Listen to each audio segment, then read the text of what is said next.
नमस्ते भारत, बहुत स्वागत है आपका। आप देख रहे हैं देश का number 1 news channel Republic Bharat और मैं हूं आपके साथ विवेक शुक्ला। बुलेटिन की शुरुआत बड़ी खबर से। राजस्थान के मुख्यमंत्री अशोक गहलोत ने राजेंद्र गुड़ा को बर्खास्त कर दिया, जिसके बाद राजेंद्र गुड़ा ने कहा है कि उन्होंने महिलाओं को लेकर आवाज उठाई, जिसके चलते उन पर यह कार्रवाई की गई है। बर्खास्तगी पर बोले हैं राजेंद्र गुड़ा, बेटियों ने हमें जिताकर भेजा है, बेटियों पर मैंने बात की, सच्चाई बताई, इसलिए बर्खास्तगी की गई है। आपको बता दें कि राजस्थान के मुख्यमंत्री अशोक गहलोत ने राजस्थान के मंत्री राजेंद्र गुड़ा को बर्खास्त कर दिया है। देखिए, कोई बयान नहीं था, सिर्फ मामला इतना सा, मैं जिस उदयपुर वाटी से जीत के गया हूँ और 36 कौम की बहन बेटियों ने हमें वहाँ जिताकर भेजा था। तो इसलिए भेजा था कि हम उनके मान सम्मान की, हम उनकी सुरक्षा कर सके, उनकी हिफाजत कर सके। और जिस तरीके से राजस्थान के अंदर रोज अखबारों में, रोज जगह जगह बच्चों के साथ, माताओं के साथ, बहनों के साथ ये सारी रिपोर्ट भरी पड़ी है। सारी रिपोर्ट ऑन रिकॉर्ड है कि राजस्थान महिला अत्याचार में नंबर 1 पर आ गया। जी हाँ, तो सुना आपने राजेंद्र गुड़ा को जब बर्खास्त किया गया तो उन्होंने क्या कुछ कहा है। और अब बड़ी खबर यह है कि अशोक गहलोत यानी कि सूबे के मुख्यमंत्री आज प्रेस कॉन्फ्रेंस करेंगे, इस बारे में जानकारी देंगे। हो सकता है कि सफाई भी दें कि आखिर क्यों राजेंद्र गुड़ा को बर्खास्त किया गया है। तो मंत्री राजेंद्र गुड़ा की बर्खास्तगी पर सियासत भी गर्म हो रही है और जिस तरह से इस पूरे मामले को देखा जा रहा है, बीजेपी का कहना है कि राजेंद्र गुड़ा ने महिलाओं के अत्याचार की आवाज़ उठाई, सच बताया, इसलिए उनकी बर्खास्तगी की गई है। तो बड़ी खबर आपको बता रहे हैं, लगातार जिस तरह से इस पूरे मामले को लेकर सियासत भी गर्म हो रही है। अब अशोक गहलोत क्या कुछ प्रेस कॉन्फ्रेंस में कहेंगे, ये देखना होगा कि क्या वो वजह बताते हैं कि आखिर कैसे राजेंद्र गुड़ा को बर्खास्त किया गया है। राजस्थान में गहलोत सरकार के मंत्री राजेंद्र गुड़ा की बर्खास्तगी कई सवाल खड़े कर रही है। सवाल यह है कि क्या राजस्थान के चुपते सच से डर गई है गहलोत सरकार। राजेंद्र गुड़ा ने गहलोत सरकार से मणिपुर पर सवाल उठाने से पहले अपने गिरेवा में झांकने की अपील की थी, उसके बाद हंस क्या हुआ, उनकी बर्खास्तगी कर दी गई। इस रिपोर्ट को आप देखिए। ये राजस्थान में जिस तरीके से अत्याचार बढ़े हैं महिलाओं के ऊपर, मणिपुर के बजाय हमें अपने गिरेबान में झांकना चाहिए। गुड़ा पर गिरी गहलोत की गाज।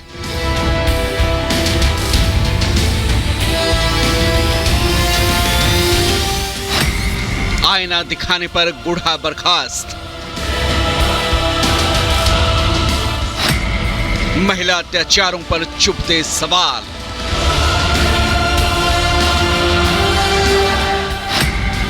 गहलोत ने घोंटा सच का गला।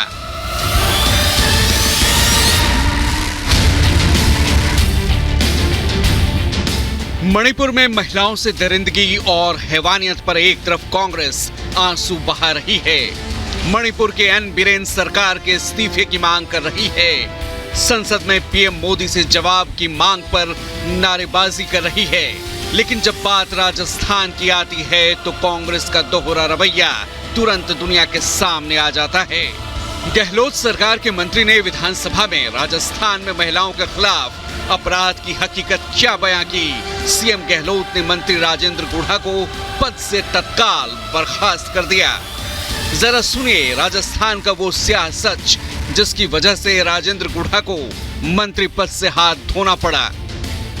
सच्चाई है कि हम महिलाओं की सुरक्षा में असफल हो गए और ये राजस्थान में जिस तरीके से अत्याचार बढ़े हैं महिलाओं के ऊपर, मणिपुर के बजाय हमें अपने गिरेबान में झांकना चाहिए।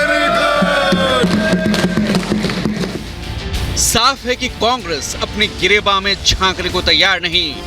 मणिपुर के नाम पर जोर शोर से सियासत हो रही है, लेकिन जब बात राजस्थान की आती है तो अपने ही मंत्री को बर्खास्त कर गहलोत मानो सच का गला घोंट देते हैं। राजस्थान का सच स्वीकार करने को कांग्रेस और गहलोत सरकार तैयार नहीं, जहां महिलाओं के खिलाफ अत्याचारों के सबसे तेजी से मामले सामने आ रहे हैं।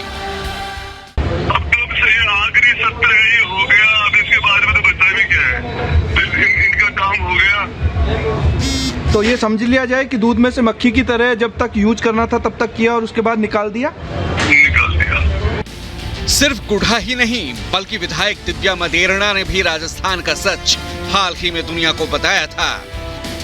मैं तो खुद ही सेफ नहीं हूँ और मेरे आरोपी गिरफ्तार नहीं हो रहे, मेरे तो खुद के लट बज रहे हैं सरेआम। 20-20 जगह मेरी गाड़ी पर अटैक कर रहे हैं जबकि मैं पुलिस कस्टडी में गई।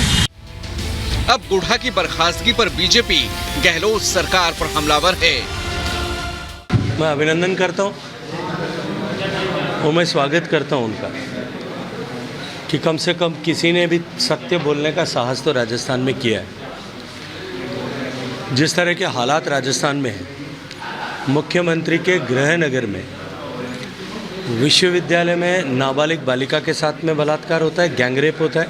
मुख्यमंत्री के गृह जिले में निरपराध लोगों को रात को गला रेत करके मार दिया जाता है। पुलिस स्टेशन में भी बलात्कार होता है, स्कूल में बलात्कार होता है, लोगों को जिंदा जला जाता है, मुख्यमंत्री के जिले में जिंदा जला जाता है। ये सब यही दर्शाता है कि पूरा लॉ एंड ऑर्डर कोलैप्स हो गया है। राजस्थान कांग्रेस के अशोक गहलोत जी के नेतृत्व में एक फेल्ड स्टेट बन गया है, कैपिटल ऑफ रेप बन गया है। एक तरफ कांग्रेस जहां डैमेज कंट्रोल में जुटी है तो वहीं बीजेपी लगातार कांग्रेस पर हमलावर है। ये एक दुखदायक घटना है, बट ऐसा एक इमेज दे रहा है कि जन एकदम मणिपुर में हमेशा ही ऐसा होता है। भाई आप लोगों का स्टेट से मणिपुर में रेप इंसिडेंट कम होता है। If you compare the rape incident is West Bengal, Rajasthan, Chhattisgarh vis-a-vis Manipur में तो कम होता है।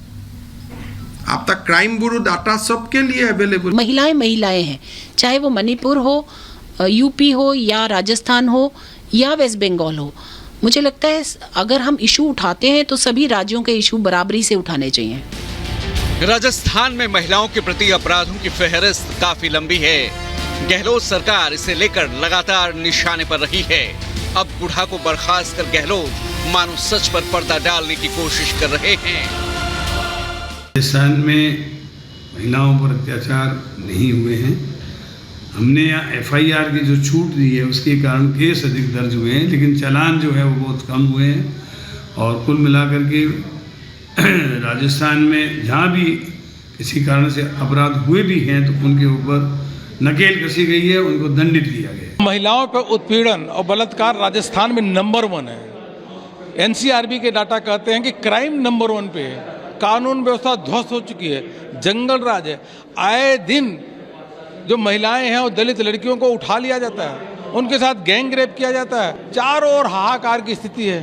मैं इतने कहना चाहूँगा, गहलोत जी, राजस्थान की जनता ने क्या बिगाड़ा है?